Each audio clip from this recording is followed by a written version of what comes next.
the point of public relations slogans like "support our troops" is that they don't mean anything. They mean as much as whether you support the people in Iowa. Of course, there was an issue. The issue was, do you support our policy? But you don't want people to think about the issue. That's the whole point of good propaganda. You want to create a slogan that nobody's going to be against, and I suppose everybody will be for, because nobody knows what it means, because it doesn't mean anything. But its crucial value is it diverts your attention from a question that does mean something. Do you support our policy? And that's the one you're not allowed to talk about. So you have people arguing about, do I support the troops? Of course I don't not support them, and so on. And then you've won. That's like Americanism and harmony.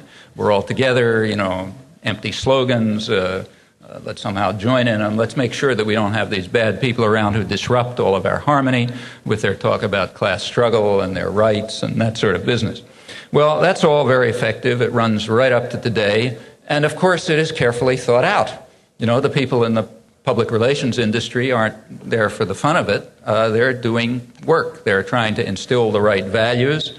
In fact, they have a conception of what a democracy ought to be.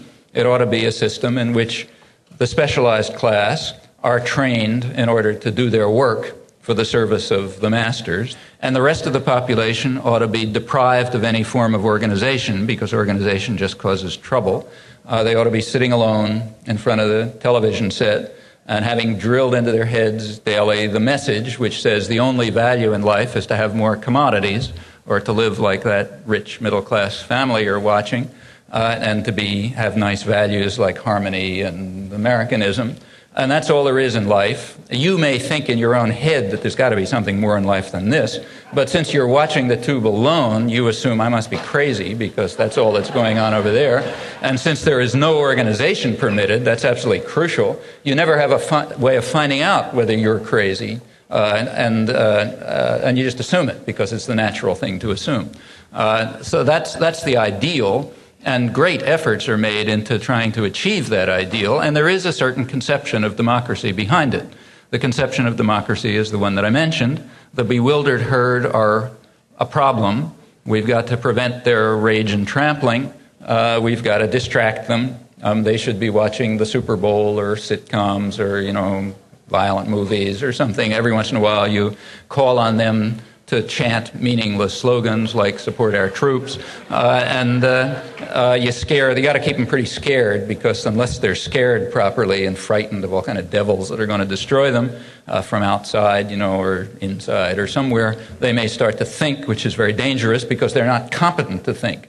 And therefore it's important to distract them and marginalize them. Well, that's the conception of democracy. And in fact, going back to the business community, the last legal victory for labor really was 1935, the Wagner Act. After the war came the decline of unions and, in fact, of a very rich working class culture that was associated with the unions. That was destroyed. And we did move to a business-run society at a remarkable level. This is the only state capitalist society, industrial society, which doesn't have even the normal social contract that you find in comparable societies. So outside of South Africa, I guess this is the only industrial society that doesn't even have national health care, where there's no general commitment, even minimal standards of survival for the parts of the population that can't follow those rules and gain things for themselves individually. Unions are virtually non-existent. Other forms of popular structure are virtually non-existent. There's no political parties, no political organizations. It's a long way towards, not totally, but a long way towards the ideal, at least structurally. The media are a corporate monopoly, basically have the same point of view. The two parties are two factions of the business party. Most of the population doesn't even bother voting because it looks meaningless. And they're just, they're marginalized and properly distracted. At least that's the goal. The